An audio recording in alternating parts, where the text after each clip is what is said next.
Welcome to all my friends, students in physics class by Dr. Hamid sir.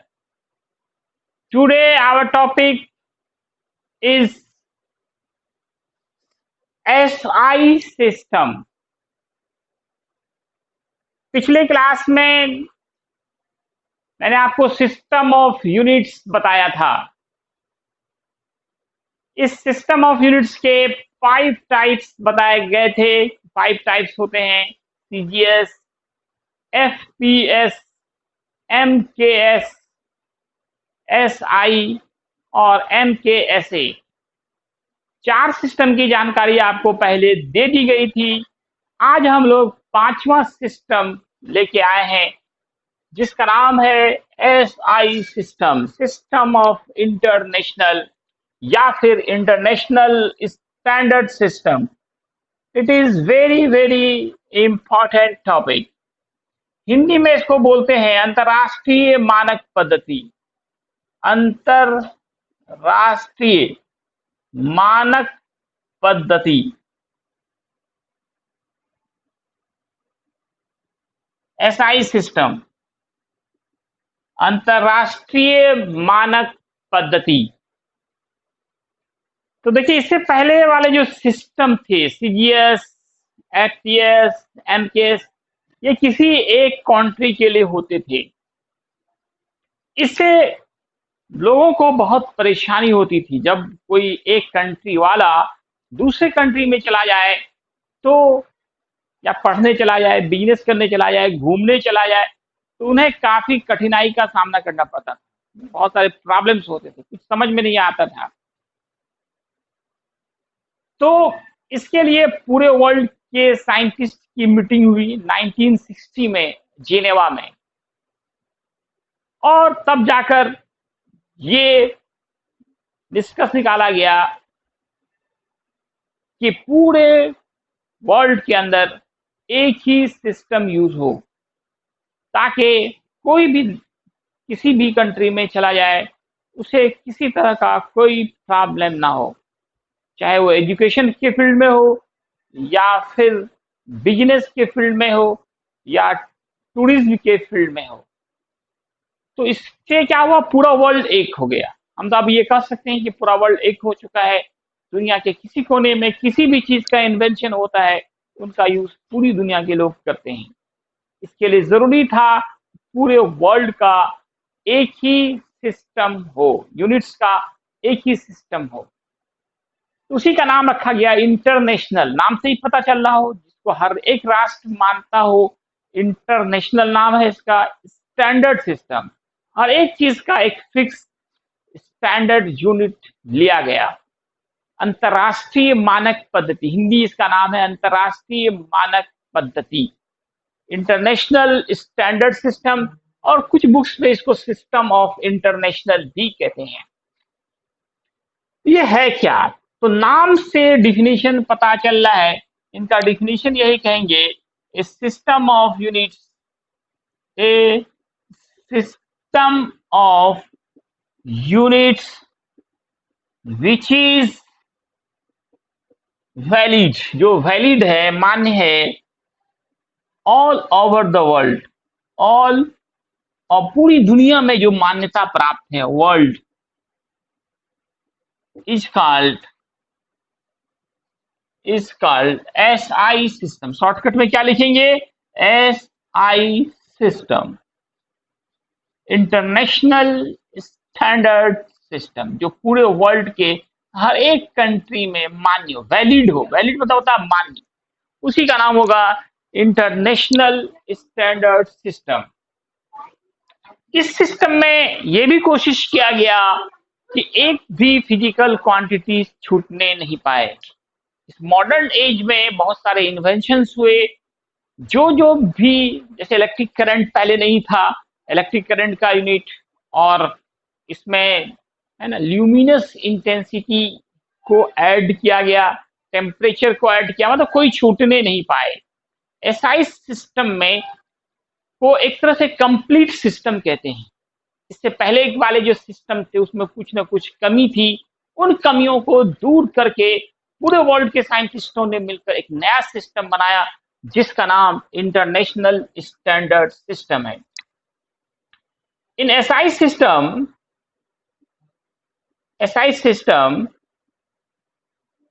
there are 7 fundamental quantities. 7 fundamental quantities दिए गए। There are 7 fundamental quantities. इससे पहले के system में 3 ही fundamental quantities होते थे, लेकिन इसमें 7 फंडामेंटल क्वांटिटीज लिए गए। एक बहुत इंपॉर्टेंट का ऑब्जेक्टिव है एसआई सिस्टम में कितने फंडामेंटल क्वांटिटीज होते हैं, तो आप क्या कहेंगे? 7 फंडामेंटल क्वांटिटीज होते हैं और उसके यूनिट होते हैं, quantities and unit. 7 fundamental quantities and 2 इसमें सप्लीमेंट्री क्वांटिटीज भी लिए गए हैं, 2 सप्लीमेंट्री क्वांटिटीज। इन सप्लीमेंट्री क्वांटिटीज के बारे में आपको पहले ही पढ़ाया गया है, एक प्लेन एंगल और दूसरा solid angle.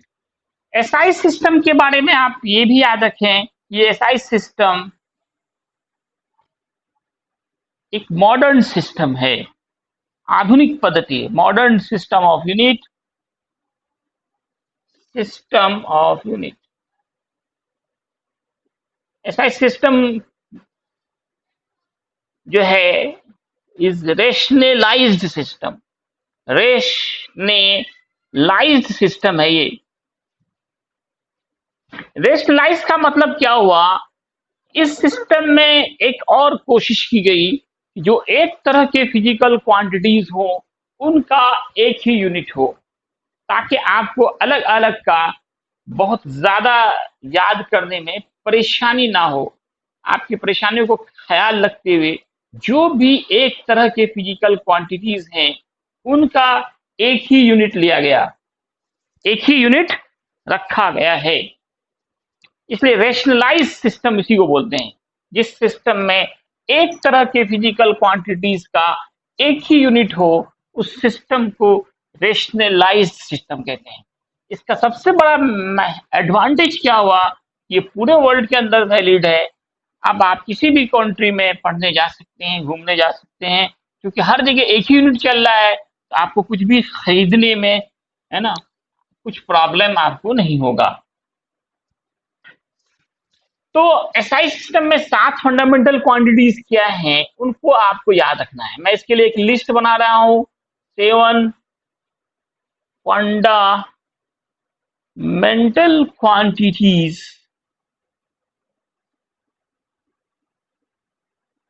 And it's SI unit. उसका क्या एसआई यूनिट होता है, इसके लिए हम लोग एक टेबल बनाने जा रहे हैं। कौन कौन से 7 फंडामेंटल क्वांटिटीज हैं, इसमें एक तरफ से हम लोग सीरियल नंबर लिखते हैं, एक टेबल बना रहे हैं, एक तरफ सीरियल नंबर डालेंगे, एक तरफ नेम ऑफ फिजिकल क्वांटिटी। कौन सा क्वांटिटी? तो यहाँ फंडामेंटल क्वांटिटी, फंडामेंटल क्वांटिटीज का नाम लिखेंगे, उनका एसआई यूनिट लिखेंगे और उनका सिंबल। ये एक लिस्ट बहुत ही इंपॉर्टेंट लिस्ट होगा। इसमें से तो मैक्सिमम आपको याद ही होगा, क्योंकि लेंथ, पहला लेंथ है जिसको लंबाई बोलते हैं, इसका तो यूनिट वही लिया गया जो कि एमकेएस में था। हम ये कह सकते हैं कि एसआई सिस्टम जो है वो एमकेएस या एमकेएसए सिस्टम का ही लॉन्ग फॉर्म है या मॉडर्न फॉर्म है। इसलिए जो एमकेएस सिस्टम में लेंथ का यूनिट मीटर था, तो यहां भी मीटर ही रखा गया और सिंबल में हम लोग स्मॉल एम यूज करते हैं। दूसरा भी वही है जो आपका एमकेएस में था, मास, मास द्रव्यमान कहते हैं। थोड़ा हिंदी भी जानिए, एक अच्छा स्टूडेंट वही है जो सभी लैंग्वेज को जानता है। इसका यूनिट होता है किलोग्राम और सिंबल में लिखते हैं केजी। तीसरा होगा टाइम, समय, जिसका यूनिट होता है सेकेंड, सेकेंड। ये हर सिस्टम में सेकंड टाइम ही ऐसा है जिसका आप देखा होगा कि सीजीएस हो, एफपीएस हो, एमकेएस हो, हर एक सिस्टम में इसका एक ही यूनिट होता है। चौथा, आप टेम्परेचर लिख सकते हैं, टेम्परेचर, टेम्परेचर ताप। ये पहले नहीं था, अब इसको ऐड किया गया। इसका ऐसा यूनिट केल्विन, और सिंबल में कैपिटल के लिखेंगे क्योंकि केल्विन एक नाम है साइंटिस्ट का। पूरा नाम में के को स्मॉल से लिखेंगे और सिंबल में कैपिटल के यूज करेंगे। इसी तरह से इलेक्ट्रिक करंट को लिया गया फंडामेंटल क्वांटिटी में। विद्युत धारा जिसको आप बोलते हैं, जिसका ऐसा यूनिट उम्मीद है कि याद होगा, चूंकि पिछले भी इसमें बताया गया था आपको कि एम्पियर होता है। एमकेएसए सिस्टम जो था उसमें करंट भी था आपका, और चूंकि ये एम्पियर भी एक साइंटिस्ट है, इसलिए जब पूरा लिखेंगे स्मॉल लेटर से और सिंबल में जो है वो कैपिटल ए करेंगे। छठा आपका होगा इलेक्ट्रिक करंट के बाद जो होगा आपका, है ना, वो आपका जो है ल्यूमिनस इंटेंसिटी है। ल्यूमिनस इंटेंसिटी हिंदी में कहते हैं ज्योति तीव्रता, प्रकाश की तीव्रता। ज्योति मतलब प्रकाश, प्रकाश की तीव्रता जिसका होता है कैंडला, कैंडला, और शॉर्टकट में इसको सीडी लिखते हैं, कैंडला, सीडी। और सातवां जो है वो है, केमिस्ट्री में इनका ज्यादा यूज होता है, अमाउंट ऑफ सब्सटेंस, पदार्थों की मात्रा, पदार्थों की मात्रा।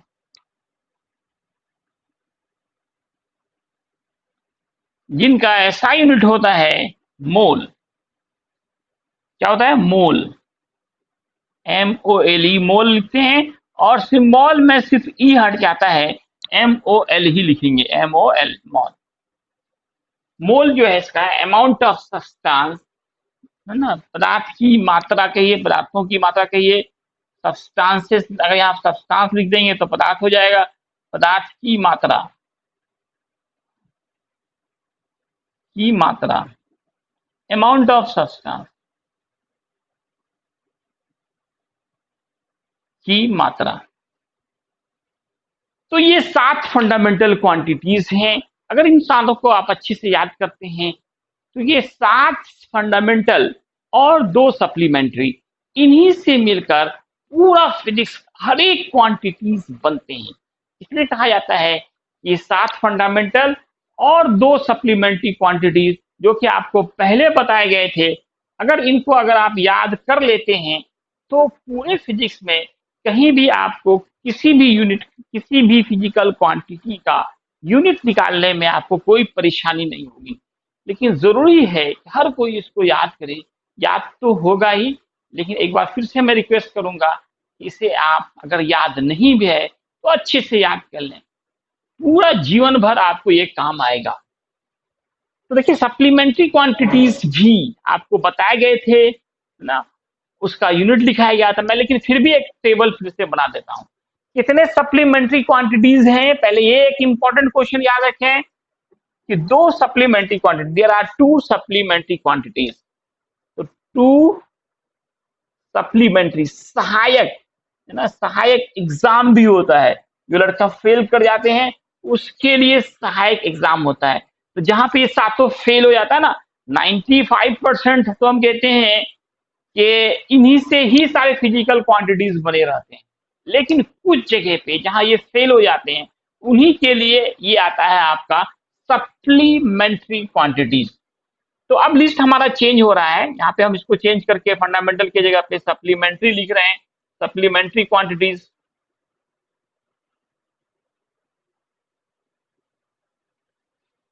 तो इसमें 2 ही है, बाकी को मैं मिटा रहा हूं। There are 2 supplementary quantities.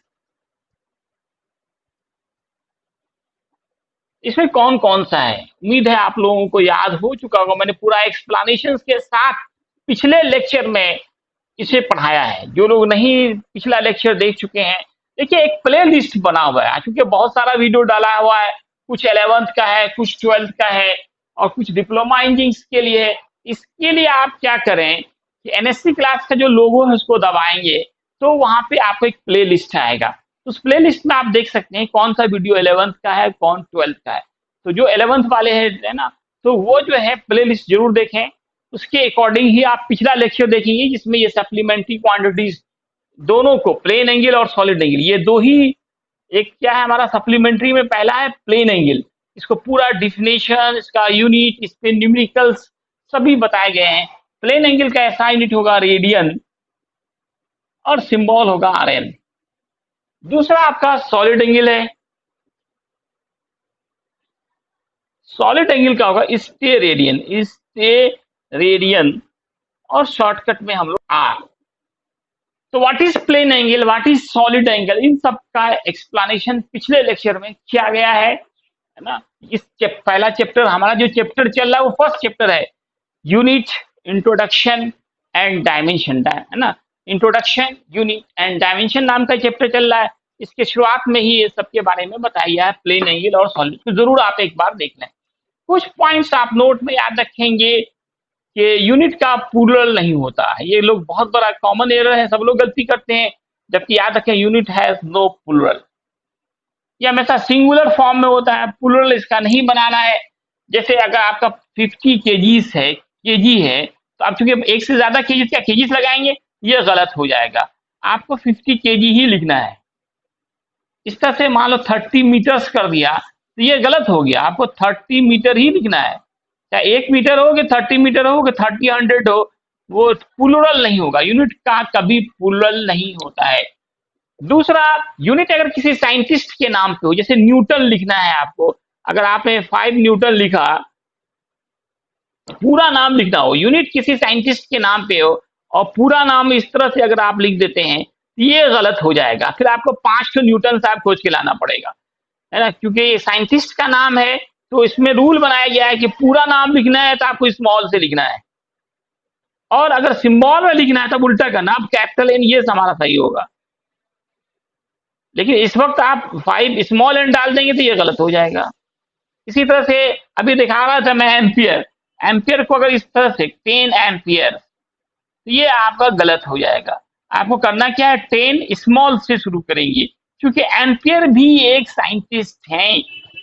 इसी तरह से सिंबल में अगर 10 स्मॉल ए लिख दें तो ये गलत है, सिंबल में उल्टा करना है।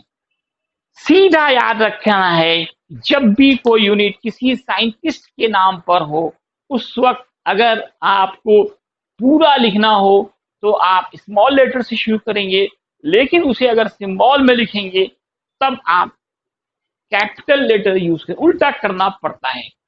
तो दोस्तों आप इसे अच्छे से याद करके आए। अगले क्लास में हम लोग क्या करेंगे, जो डिराइव्ड क्वांटिटीज हैं, लगभग 50 इंपॉर्टेंट डिराइव्ड क्वांटिटीज हैं, उन सब का हम लोग यूनिट निकालना सीखेंगे। इसके लिए जरूरी है कि आप इन सभी फंडामेंटल क्वांटिटीज और सप्लीमेंट्री क्वांटिटीज का नाम, उसका यूनिट, उसका सिंबल आपको याद होना चाहिए। आप लोगों से एक रिक्वेस्ट है, ज्यादा से ज्यादा आप लाइक करें, शेयर करें, सब्सक्राइब करें। धन्यवाद।